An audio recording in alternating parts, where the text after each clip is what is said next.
are you? Good, how are you? I'm very good, thank you. It always takes me a minute to pick the buttons. I always think it's that moment as well where you're kind of like holding your breath, just hoping that technology works for you in that moment, isn't it? How are you doing? I'm good, thank you. It's been lovely today, so it's been nice. Has it cooled off since we last spoke? Yes. Right. Yeah. We are sadly in Scotland. We are definitely heading towards autumn. It's getting cooler Already. Mm-hmm. Wow. We get a little bit of warmth, and then very quickly it's like colder at night time. Very good, very good. I'm so excited for today. We have so much to talk about, so much to discuss. Yep. Should we wait another minute? Should we get started? What do you think? I think let's just get started and we can go back over if people have questions, eh? Sounds good. Well, hello everybody. I'm Lauren Blandon and I'm here with Amy Simpson today from the Mind Body Baby Method, and I'm so excited because we're going to talk to you about hypnotherapy and fertility. So before we really dive into that, I would just love for you to introduce yourself, tell us about your background, talk about how you got into this work, and then we'll go from there. Yeah. So I'm Amy Simpson. I'm the founder of the Mind Body Baby Method. Background is I am an occupational therapist. I'm also a hypnotherapist, a reflexologist, and a Reiki practitioner. And I always say that I think I found myself working in the world of fertility.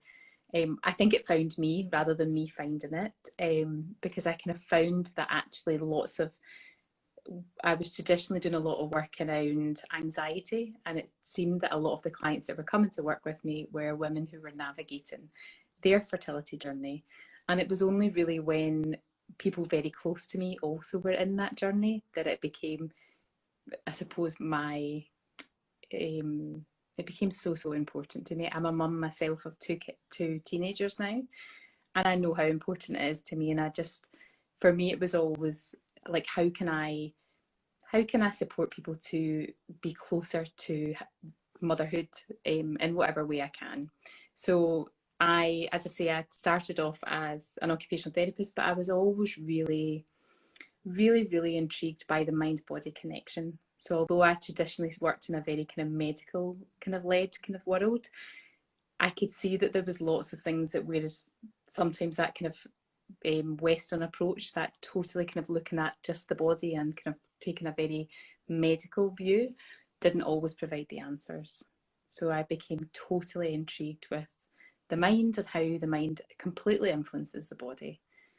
How do you have your own experiences with hypnotherapy? How did you get introduced to the practice?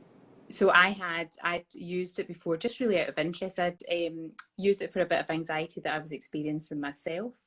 But I also loved, I'd been a big fan, my mum taught yoga when I was younger. So I'd been introduced to kind of really kind of mind-body kind of practices before. And I love meditation, love relaxation. I love what I now know to understand to be trance, and that beautiful moment where you are just in that in-between space. I have always loved that space. So little did I know that I actually was probably putting myself into that beautiful kind of like hypnotic state on so many levels so often, probably just to kind of recalibrate my nervous system. Interesting. And how did you recognize or realize what was the connection for you between hypnotherapy and fertility? Okay. So one of the things that for me, the biggest thing that I could constantly see is that women were coming to work with me, and they were, on paper, it looked like they had done everything possible to optimize their fertility health. So they were nourishing their body, they were moving their body, they were taking all of the supplements that they could be. But what I recognized in conversations that I was having is that there was a story that was running often, or they would be triggered by lots of things. And for me, triggers, I understand. I know when I'm triggered by something, it's really difficult. But what I know to be true is triggers are incredibly helpful because they give us a little snapshot of what the body, where the body is blocked and where the body is, where the story is. So they give us a little snapshot, I think, into the subconscious mind. Interesting. So that's a beautiful segue to talk about how hypnotherapy works and just the science behind it. Yeah. So hypnotherapy, I think when you understand that the mind, so there's two main parts of the mind, the conscious and the subconscious mind. So the conscious, I always think of it like suppose like the iceberg. The conscious mind is what's above the surface of the water. The subconscious is everything that's underneath. And the subconscious controls 95% of everything that we do.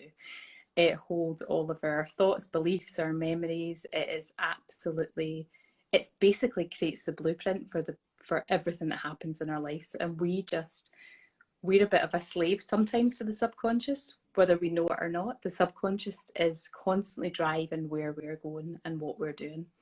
So when we then look at hypnotherapy, often what we try and do is influence our thoughts and beliefs in the conscious mind, but we're only influencing that tiny 5%. So I think that's why people often get frustrated when they do a lot of mindset work, because they think, I've tried this, I've tried it and it doesn't, I've tried everything that I should, I've used lots of affirmations, I've used meditation, but they're only trying to influence the conscious mind. They're not taking it to a deeper level to really look at how can we unblock the subconscious. So how can we reframe some of those maybe limiting beliefs that we have, or like influence some traumatic experiences that we've had that the mind has literally held on to. And I think I think we're not taught enough about the mind, so we don't understand that the body's first response is absolutely ultimately to keep us safe.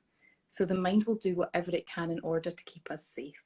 First priority. And if it does not feel safe, the mind doesn't care what you want. It only wants to protect you. So it does it with the most love it can possibly, but you are the most important thing to the mind and the body. And it sees everything else as secondary until it knows that you're safe. And sometimes that might not be really serving you in terms of what your actual needs are in this moment. And yeah. I know that when I was first researching hypnotherapy, what was so interesting, like you said, is that the subconscious rules 95% of what we do. And you know, I always kind of like to think of it as an analogy to a computer operating system. Yep. But from the ages of 0 to 7 is when we are in this theta state, and it is during that state that our mind is so impressionable, and we are picking up all the messages that we will know and learn in terms of how to operate, to your point, to keep us safe.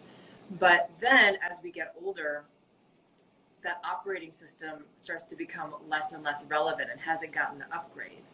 And which is why it can be so frustrating to only be doing mindset work, to only be doing talk therapy, because the messages that we've received are in our body. They're stored in our cellular tissue.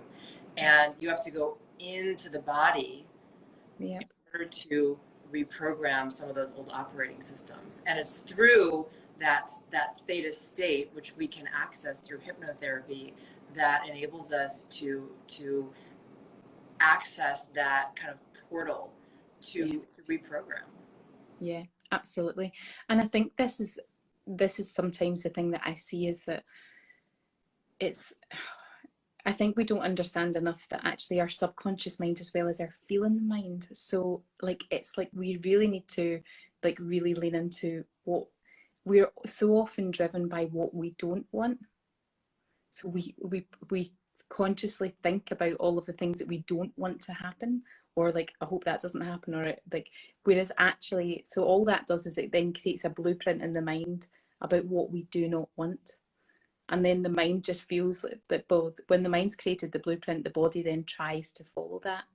And I think we also don't understand that so much of, because it's in the subconscious, we are totally blinded to it. So like you're saying, you know, potential experiences that we've had or beliefs that we've held since before the age of 7, we have no idea what they are. So we have no idea how on earth can we move through them, how on earth can we change them, how on earth can we reframe them, how on earth can we kind of reset them if we're not even sure what they are. And one of the things I often find with all, I would say with most of my clients that I work with, when we actually find what the belief is, people are completely shocked because they had no idea. One, it's almost like that moment of when you find it, there's that moment of where clients think, like, how on earth can that, how on earth can something all from all of that time back be the thing that's actually keeping me stuck just now? That's so interesting. Can you talk more about how you help your clients access that or identify what that is? Yeah. So often what I do, Lauren, is I would follow the experience through the body. So to notice, like when you think about, so I'll get clients to explore when you think about your fertility journey or pregnancy or where you are right now, tell me all of the emotions that come up. And then we begin to follow where that emotion is held in the body and begin to explore, well, when, so that emotion is felt just now, but where does that emotion come from? How far back can you go to remember when you began to notice that heavy feeling in your chest? Because you feel it just now, but when was the first time you remember feeling it? When, and often what I find when we do that, I do a lot of kind of emotional freedom technique as well. So when we begin to follow that feeling back, often it takes it back to a moment in time. And that's when somebody can describe a moment in amazing, what was happening, who was there, everything that was happening in that moment. We know that we've accessed a subconscious belief that's there and a block, because the body is, it's the body's communicating that block as well through how it's experienced. And I always say to my clients, you have to process. First of all, you have to allow yourself to have the feeling or the thought, whatever it is that's arising, but the thought is in the body, but then it has to move through the body so that it can exit. And that's why practices such as yoga, such as hypnotherapy, describing, are so potent and profound. Yeah. And I think, I mean, you'll see it as well when you're like through your yoga practice as well, when you can access wherever that emotion, belief, memory is stored in the body, and you get to open it, and the body has a beautiful release. It's the same with if you find where the link of the root of that is in the mind, things can happen and change immediately. It doesn't, we can change it and influence it so quickly. The challenge is sometimes is just finding where it is. Interesting. And so that's a really interesting point, because I think, and I'm just purely speaking from my own experience, but just through like talk therapy and modalities like that, even though they're useful, and I don't in any way want to discredit other modalities that have been around for a period of time, but there can be an integration period in order to allow the work that you're doing through talk therapy or even your affirmations to really penetrate and that turnover time for where you start to see and feel the change. Yeah, and I do think it is. It's a like everything. It's a practice. I know that as human beings, we are driven to. We want just the magic thing that changes everything, and we never have to do it again. But it is a practice, and it's about.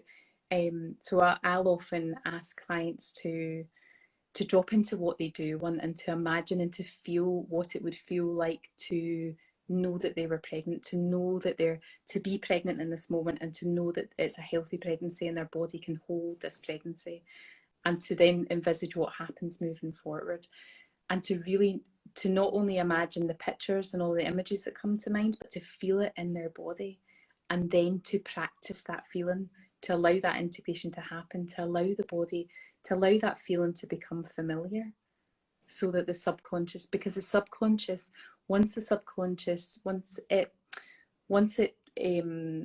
I suppose holds a thought or holds a belief, it will hold it until you replace it with something else. So the more feeling, the stronger the feeling that we attach to it, then we anchor that into the subconscious, and the subconscious will continue to hold that, and we get just to expand and to grow it the more that we practice, or the more that we allow, probably even as well, really allowing us to connect into the body and to feel into the body. Because I don't know what your experience is with working with clients navigating their journey. Is it can be so easy that we are distracted by the conscious constant whirring of thoughts, that we become completely detached from the body as well. So we don't really, we've lost who we are in our sense of our, like our body, who we are, how awesome our bodies are. The intelligence is there. The intelligence is there, and I so often will encourage my clients to stop looking out there. It's already here. It's already here. And yoga, for example, so many of the practices that we do, it's to peel away the obstacles that keep us from recognizing what's already there, what's already inside. And I love that practices such as yoga and hypnotherapy, they really work together in tandem, and you're just facilitating this beautiful flow where your goal is the same. Yeah, totally. And I think, you must see it as well when you're doing like kind of body work with people. Like I notice, even as I'm trying to, like as we begin in hypnotherapy, that real resistance of, you see how activated the nervous system is, that sense of just allowing yourself to be, even sometimes to close your eyes, even just to like come into the body, that complete resistance, because the body is in that hyper vigilant state of just, it's terrified of being vulnerable, it's terrified of what might happen. Can you talk a little bit more about that in terms of, so we were talking a little bit before about how from 0 to 7 your brain is in that theta state, and that's when the brain waves are slower and we are taking in all of the messages that we're going to learn throughout that time. And then can you talk about then the transition from 7 to onward, and then how then in hypnotherapy we're going back to that theta state, and how these messages can be transmitted and transmuted so that your body is receiving them? Well, I suppose if you think about it, when we come into this world, we do not come into the world with any fears. We come into the world with a fear of loud noises. Everything else is learned. So actually, what we do within hypnotherapy is that we just reset. We bring the body back into that really beautiful, safe, calm space where actually, and I think sometimes also I'll sometimes use like timeline, like as well as a technique for within hypnotherapy. And when we work in the timeline as well, it gives us a bit of understanding as to why we might have that block, why we might have that belief. And I think sometimes when we're able to see it, when we understand it, we're able to recognize that, one, it's not true, and maybe we've stored something that doesn't belong there, and we get to dissolve and release it and return ourselves back to a state of where our nervous system works in the way that our nervous system is meant to work. So it's meant to be able to be activated at certain times, but then we return to this beautiful, calm, rested, relaxed state. I love that. Beautiful. Can you tell us about your program and find you and everything that you're offering? Okay. Yeah. So the program, so the mind body baby method very much works on, first of all, that belief of the mind creates our reality. So if we can, that, I love that quote, if the mind can conceive it, the body can achieve it. And I believe that to be so true. And I often believe that the biggest thing that we have to do is to find where there is resistance in the mind, and we release that resistance first, so that then we can come into the body. We can allow the body also to have that beautiful release. But then we work on the body and preparing the body for, our body is the first home that our baby will ever know. So we want this home for the baby that we are patiently waiting for to be a place that feels calm, relaxed, that's nourished, that's nurtured. And then we allow the baby part, for me, is about allowing your baby in. it's not about trying to do everything you can to pull it in. It's actually just being able to be in that space where you trust your body and you allow your baby to come for you. I very much believe that, and I say this all the time to my clients, is I believe that our baby is waiting for us. I believe that they are waiting for us, and they are often waiting for us maybe to come back into ourselves, or for us to come back to ourselves and remember who we are, to have that sense of feeling whole. And it's when we come back into that space of being completely and utterly ourselves without any of those fearful stories or those limiting beliefs, and we drop back into who we truly are, trusting ourselves, our body, then actually often what I find is I receive my favourite all-time messages, which is always when clients message me to say, you're never going to believe it. But I always have that sense of, well, yeah, I do believe it, because actually the magic is already within you, and it is just about reactivating that. It's not about anything else that you need to draw from the outside. This is an internal job that we do, about coming home to ourselves and preparing our bodies for that. So that's kind of how I work with the Mind Body Baby method. So we use a whole kind of range. It's very bespoke, so it kind of depends what the challenges are for that individual, whether we do a lot more energetic work or whether we focus a lot on the subconscious work. But I work with women at all stages, so whether they're just in the kind of preparation, so maybe they're aware that actually, maybe they're aware that there's already some stories that they have around whether or not they can or cannot conceive. Maybe they know because of their kind of reproductive history that actually they are going to require some assistance, and they want to be in the best possible place for that. So there's different layers of support. So I work with clients on a kind of either 3-month or a 6-month basis. I also have a program that's specific for fertility treatment support, and I also work with clients throughout their pregnancies, because the thing I do know is that sometimes what my clients are focused on is the positive test result, and then actually when they have the very thing that they've been waiting for, sometimes there can be a whole layer of other stories that appear in that moment in time. So for me, it's really important to hold my clients throughout their pregnancy as well, to allow them to really fully enjoy their pregnancy and to prepare for the next stages of motherhood. I love that. I love that you go through the whole cycle in terms of, before, during, and after, and that's very similar to what I do as well, in terms of working with people, before pregnancy and trying to get pregnant, and then also having practices available for them once they do become pregnant, and into motherhood and onward. Yeah. I was just going to ask you a question. I lost it. Do you have any questions? Okay. I'll come back.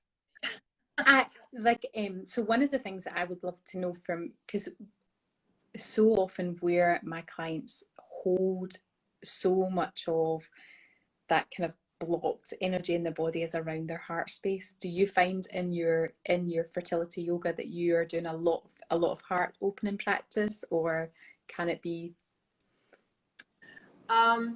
Similar to you, it very much depends on the client, and everybody is coming with something so different. Everybody has their own stories, and so what's important for me is meeting my clients and learning about their history, learning about where they are, why they're coming to me in the first place, and from there, I kind of target practices that will help to clear some of those blocks. Yeah. And I suppose the thing I know that we spoke about when we caught up, that I think that for both of us is really important, is also the work that we do to support our clients as they move on, if they choose to decide to step away from the journey, their fertility journey, and actually to make their peace with that, and to also begin to look at, well, what does life look like beyond motherhood, and in what ways, and what, I suppose in that broadest term of what does motherhood actually mean? Yes, I'm so glad you brought that up, because I don't think that that's spoken about enough in terms of the spheres that we're working in. I think that, so much of it is, let me help support you on this journey, and we only think of the journey as being pregnancy, life, so on and so forth. But for some people, that's not their story, and it's not going to be. And a lot of the work that I do as well is helping people sit with what that means, being present with that, and then ultimately allowing themselves to let go. And that is a very painful process. It's challenging. It can be long, but part of my work in this space is to be with people for that as well, because that's just as much as part of the journey. And like you said, there is life beyond that. But people who have been in this space for a long time, it's really hard to see past that. And allowing there to be room to grieve, and then to help to see that there is room for that. There is something on the other side, and life can still be beautiful. And somebody just said something to me recently that resonated so much. So I don't want to bastardize it, but it made me think about what this means for people who are on that side of it, who maybe not end with a live birth, but that, you're looking for the energy of mothering. And that doesn't necessarily take the form of a child or a fetus, but mothering comes in so many forms. And there are ways to facilitate that. There are ways to create that. And I think if this is where you are in your journey, it's helping people see that we can go beyond that. And I think it's just, isn't it, Lauren, that sense of there's so much around, I suppose, the journey to motherhood and fertility that is still so there's so many unspokens, isn't there? There's still so much that we don't speak about, so it can feel very lonely for somebody who is in the middle of that journey and feels like it's only them that's in that space.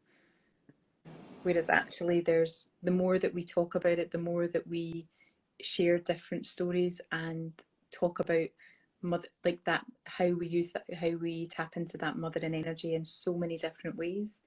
Actually, I hope that then that allows people to begin to open up conversations in their circles as well. Yes, and we kind of spoke about this last time too when you and I chatted, but that was a big driving force for why I wanted to create a group session. So I've always done a lot of one-on-one work with people, but the fertility journey, it can be so isolating. People don't talk about it. There are so many expectations for what a woman's body should do and by when and on command or on demand, and to create an environment where women can come together and realize, I'm not the only one that's dealing with this. I'm not the only one that's overwhelmed. And there's so much power in that. There's so much power, which helps to create, again, this container to help support you so that you can soften, so that you can let go, and so that you can get back to yourself and be with whatever it is that's arising. Yeah, definitely. There is so much power in women in particular coming together, isn't there? Yes. Yeah. So how do we find you, and where do we go from here? So best place probably to find me is probably on Instagram, just at the Mind Body Baby Method. Where we go from here, I know we've spoken about potentially looking at about collaborating together and doing a little workshop together, a masterclass together. That would be amazing. So I think we look at how we can do that. Excellent. I am so excited to stay in touch with you. I'm going to do a little shameless plug for my next fertility immersion, which is coming up next Sunday, September 4th. It's going to be for a month. We're going to meet once a month on Sunday mornings at 10 a.m. Everything is going to be on Zoom. And for the duration of that month, you'll have all the recordings available to you. So if you're not available to meet live at that time, have the Zoom recording. You can practice when it's convenient for you. And if you have any questions for me or Amy, please send either of us a DM. I'm very much looking forward to working with you. And as I was saying, as I was, promoting this IG Live, I've had some really positive experiences with hypnotherapy, and this is something I would like to train in and start incorporating with my clients as well. So yeah, absolutely. It's very, very powerful. Excellent. All right, well, let's stay in. And we're going to have to create a program for all of our... We will, absolutely. Oh, it was lovely to chat to you, Lauren. Likewise. All right, I'll see you soon. Have a good day. See you soon.